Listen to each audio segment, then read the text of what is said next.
देखिए, खुदा की रहमत है, कभी-कभी चींटियाँ जो हैं हाथी को खा जाती हैं। जी। समझ रहे हैं आप? चींटी हाथी को मार देगी, सूँड में घुस जाएगी और जब हाथी मर जाएगा, तो चींटियाँ जो है उस हाथी को सफाचट कर देती हैं। ये नेचर है। नेचुरल चीज़ों को आप बदल नहीं सकते। हर काली अंधेरी रात के बाद उजाली रात जी। आती है। सबका दिन पलटता है। गरीबी के बाद अमीरी आती है, अमीरी के बाद गरीबी भी आती है। ये हुँ। अल्लाह की मर्ज़ी है, इसमें हम लोग कुछ नहीं कर सकते, ना दुनिया का कोई कुछ कर सकता है। अगर अमीर अमीर रह जाए, तब तो दुनिया बर्बाद हो जाएगी। फिर नीचे वाले हुँ। ऊपर कैसे आएँगे? नीचे वालों को भी तो ऊपर आना है ना। कितनी पीढ़ियों से आप गरीब बनाए रहेंगे किसी को। आज जो गज़ा के अंदर हो रहा है, जिनके परिवार के लोग मारे गए, जिनके बच्चे जी। मारे गए, जिनकी महिलाएँ मारी गईं, क्या उनके सदमे को दुनिया भुला देगी? अगर गज़ा कल अलग हो जाए, फ़िलिस्तीन अलग हो जाए और अपना अकाउंट नंबर दे दे, दुनिया भर के ईसाई, मुसलमान, हर कौम के लोग, बुद्धिस्ट, सभी लोग इतना पैसा दे देंगे कि गज़ा दुनिया का बेहतरीन शहर बन जाएगा, फ़िलिस्तीन बेहतरीन कंट्री बन जाएगा।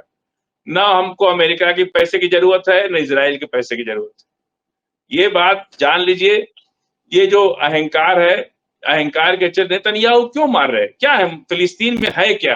क्या पाना चाहते हैं वो? अब तो उनके पास पाने को कुछ नहीं, खोने को बहुत कुछ है। और अहंकार का अंत जो है, रावण का अंत मौत ही होती है। बिना मारे कभी अहंकार खत्म नहीं होता है। सम्राट अशोक ने कहा कि जब मैं कलिंग युद्ध के बाद पीछे मुड़ के देखा और रोते बच्चों को, बिलखती विधवाओं को और हुँ। जो घायल लोग थे, उनके खून रिसने से जो तड़प और जो कराह निकल रही थी, मैंने कसम खा लिया कि आज के बाद कभी युद्ध नहीं करूँगा। और आगे क्या लिखते हैं, सम्राट अशोक ने कहा कि मैं जंग जीतता था, राज्य जीतता था, लेकिन जिस दिन मैं कलिंग युद्ध के पीछे मुड़ के देखा, तो मैं अपने आप को जीत पाया। दुनिया को हुँ। जीतना आसान है, पर अपने आप को जीतना आसान नहीं है। यदि नेतन्याहू अपने आप को जीत लेते, तो आज से 3 साल पहले, 2 साल पहले न तो इज़राइली यहूदी बंधक बनते और न ही 65,000 लोग मारे गए होते और न ही तेल अवीव और इज़राइल की तमाम 30,000 बिल्डिंगें खत्म हो गई। 30,000 बिल्डिंगें बच जाती। कितने आदमी मरे, कितने का नुकसान हुआ, आज तक दुनिया को इज़राइल ने नहीं बताया। जी, जाफ़री साहब। देखिए, कोई खामोश नहीं बैठा है। स्ट्रेटजी पॉलिटिक्स चलती है। अभी मामला हुँ। सीरिया चल रहा था, समझ रहे हैं आप? इसलिए हुँ। हिजबुल्लाह को खामोश कर दिया गया था। मसला वो नहीं है, मसला है तेल अवीव, हमास फ़िलिस्तीन से नज़दीक है, मतलब गज़ा से नज़दीक है। तो हुँ। अभी जो हमला किसी भी राजधानी, अब हिजबुल्लाह से बहुत दूर है गज़ा, मतलब तेल अवीव। हुँ। तेल अवीव जो है गज़ा से नज़दीक है। इसलिए और सारी लड़ाई सेंटर जो है गज़ा को कर दिया गया और हूती इधर से मिसाइल मार रहा है, क्योंकि हूती की जो मिसाइल जाती है, वो अरब के ऊपर से होके जाती है। अरब उसको इंटरसेप्ट नहीं कर पाता है, तो जा करके मिसाइलें गिर रही हैं और उधर समुद्री इलाका है, अगर वो समुंदर से मिसाइल मारेगा, उसको भी इंटरसेप्ट नहीं कर पाएँगे। अभी जो हुँ। फ़ोकस है हूती का, हुँ। ईरान का, वो है तेल अवीव। तो तेल अवीव को लड़ाई करने के लिए या तेल अवीव को घेरने के लिए हिजबुल्लाह बहुत दूर है, माने काफ़ी लेबनान जो है वहाँ से काफ़ी दूर है। वहाँ से हुँ। नहीं हो सकता और चूँकि बीच में सीरिया का एक प्रॉब्लम्स आया था, जिसकी वजह से वो सप्लाई लाइन भी कटी थी कुछ दिन के लिए। उधर टर्की ने सँभाल लिया मोर्चा। तो जब उधर से हुँ। अभी कोई बहुत ज़रूरत नहीं है, अभी मामला सबसे ज़्यादा नेतन्याहू तो तेल अवीव में रहते हैं ना, तो सबसे बड़ा जी। खतरा जो है युद्ध के मैदान में जहाँ वज़ीर बैठता है, हमला हुँ। उसी पर किया जाता है, वज़ीर के आस-पास। मैंने कल कहा था कि शतरंज में सबसे पहले पैदल को मारो, फिर ऊँट, घोड़ा, हाथी को मारो, तो वज़ीर कहाँ जाएगा बच के? वो तो खुद ही भाग जाएगा उठ के और जब भागेगा तो मराएगा। तो सबसे हुँ। ज़्यादा अभी पैदल खत्म हो गया। अब ऊँट, घोड़ा, हाथी जो नेतन्याहू ने अपने चारों तरफ बैठाल रखा है, अभी हमला उन पे है। तो उन पे हमला करने के लिए सबसे बेस्ट रास्ता है यहाँ का, गज़ा का। गज़ा से तेल अवीव बहुत दूर नहीं है और उससे भी अच्छा रास्ता है जॉर्डन से तेल अवीव। लेकिन जॉर्डन हुँ। में चूँकि अभी बादशाह जो है, वो अमेरिका परस्त है, जिस दिन उनका हुँ। तख्ता पलट हो गया, आप जान लीजिए कि फ़िलिस्तीन का झंडा तेल अवीव पर फहराने की तैयारी हो चुकी है और तैयारी हो गई और काम हो गया समझ लीजिए। जी। अभी हूती ने एक नारा दिया था कि खून का बदला जब उनके पीएम को मार दिया गया। और सब लोग जानते हैं कि यमन में ये दो हिस्से हैं, मतलब उनकी सरकार का एक हिस्सा अलग है और ये ग्रुप अलग है। तो अगर खून का बदला खून है और यहाँ से हूथी, जैसा कि आपने बताया, जो उनको सपोर्ट मिल रहा है, उस बिना पे अगर ये कंटिन्यू काम कर देते हैं और इसराइल खत्म होता है, तो क्या यमन हूथियों के पूरी तरह कब्जे में आ जाएगा या वहां फिर से इलेक्शन वगैरह होने के चांसेस हैं? देखिए, अभी जब तक फिलिस्तीन का मसला हल नहीं होता, तब तक ये सब बातें अभी कुछ कुछ इस पर विचार नहीं कर रहा है, कोई भी इसको सोच नहीं रहा है। खुद यमन की सरकार भी नहीं सोच रही कि हूती रहेंगे कि हम रहेंगे। अब मेन आदमी तो मर गए और उनका इंतकाल हो गया, वो शहीद हो गए, उनकी पूरी कैबिनेट शहीद हो गई। तो अभी अभी ये मसला ही नहीं है कि कौन यमन संभालेगा। देखिए, इन सब के लीडर हैं आयतुल्लाह खामेनी साहब, ईरान। ईरान जो तय करेंगे वही हिजबुल्लाह करेगा, वही हमास करेगा, वही हूती करेगा। जी। बल्कि यूं कहा जाए, आपकी बात को आगे बढ़ाते हुए, कि ईरान, रूस और आपका चीन और ये साउथ कोरिया, ये जो फैसले करेंगे आने वाले वक्त में वही फैसले होंगे। देखिए, उसमें एक इमीडिएटर ईरान है। ईरान रूस और चीन से बात करते हैं और ईरान हूती, हिजबुल्लाह, हमास जो है वो ईरान से बात करते हैं। ये एक पूरा नेट चलता है, इंटरकनेक्टेड चेन है ये। उसी चेन से ये कामयाबी मिली है और इसमें कोई भेद नहीं कर सकता। कोई भी इसमें ये नहीं कर सकता है कि कोई इनके डोर को तोड़ नहीं सकता। इतनी मजबूत डोर है ये। जी। अभी बात हो रही तो आपने कहा कि एक आखिरी लड़ाई ईरान के साथ होनी है, तो जाहिर सी बात है उसमें ये तीनों चारों मुल्क एक साथ लड़ेंगे। फिर वही बात आ जाती है, बिल्कुल क्लियर बात है, जिससे भी हमने बात की वो यही कहता है कि या ये थर्ड वर्ल्ड वॉर फिर से शुरू होगी या फिर सिर्फ और सिर्फ इंडिविजुअल इधर से लड़ाई होगी, क्योंकि उनके पास जितने भी एरियाज में लोग हैं वो सब उनका पीछा छोड़ रहे हैं, साथ छोड़ रहे हैं उनका। तो क्या आपको लगता है ये थर्ड वर्ल्ड वॉर होगा या फिर एक कंडीशन यही आएगी कि आखिरी लड़ाई सिर्फ अमेरिका इजराइल के साथ होगी? देखिए, थर्ड वर्ल्ड वॉर जो होना था वो यूक्रेन में हो चुका है। जितनी ताकत लगानी थी ना दुनिया भर के अमेरिकी परस्त देशों को, वो यूक्रेन जी। में लगा के देख चुके हैं। अब वो पूरा खोखले हो गए हैं, उनका गोला बारूद, हथियार, पैसा सब खत्म हो चुका है। अब उनकी स्थिति इस लायक नहीं है और अमेरिका से सब इतने नाराज हैं, बेहद नाराज हैं ये सारे देश।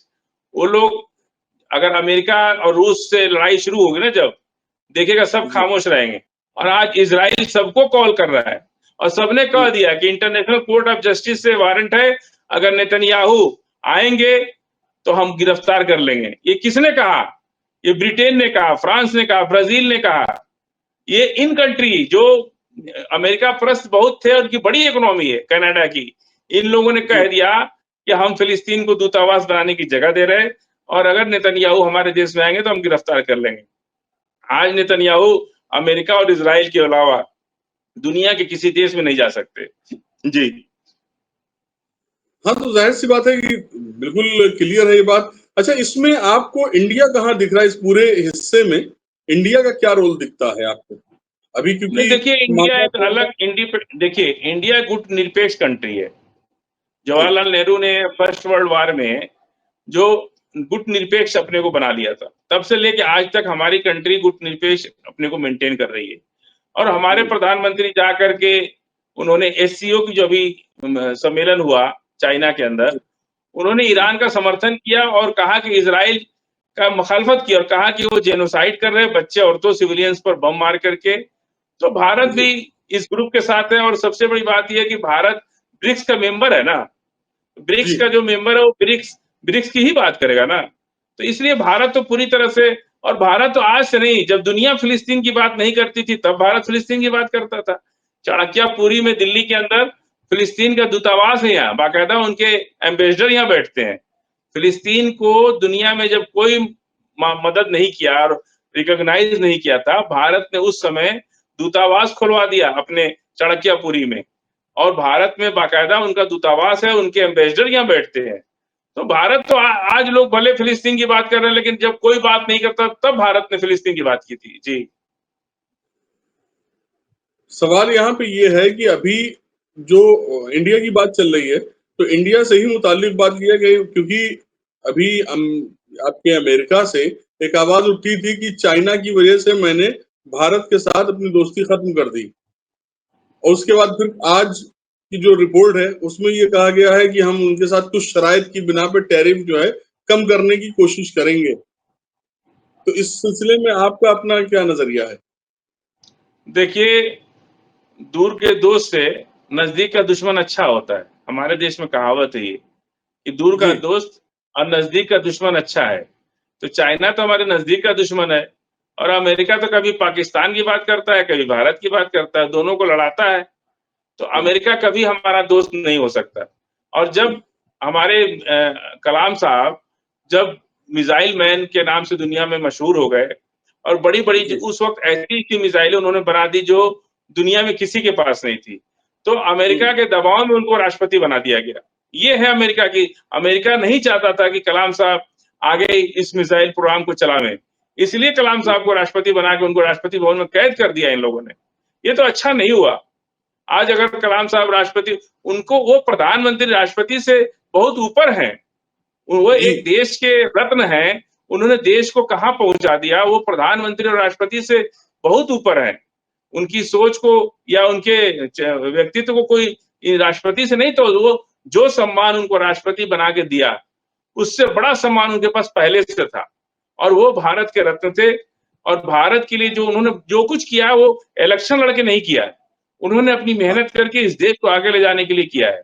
तो मैं नहीं समझता हूँ कि उनको राष्ट्रपति बना के कोई बहुत बड़ा काम किया, बल्कि उनको और लेबोरेटरी बना के देते और संसाधन देते और बड़ी मिसाइलें बनाते, दुनिया जो है वो उसको मानती। इसलिए हम नहीं मानते कि अब ठीक है, ठीक है। अब्दुल कलाम साहब को और सुविधा दे करके अगर उनको और 5 साल मिसाइल बनाने का मौका मिलता, तो मुझे लगता है कि कैलिफ़ोर्निया तक भारत के पास मिसाइल हो जाती, जो कैलिफ़ोर्निया तक जाके गिरती। इसीलिए उनको जी। रोका गया। जी। बहरहाल बहुत-बहुत शुक्रिया, आपने कीमती वक़्त दिया, बहुत ढेर सारी बातें हुई, बहुत ढेर सारे सवालात के जवाब आपने दिए और आपके इंकशाफ़ात बेहतरीन।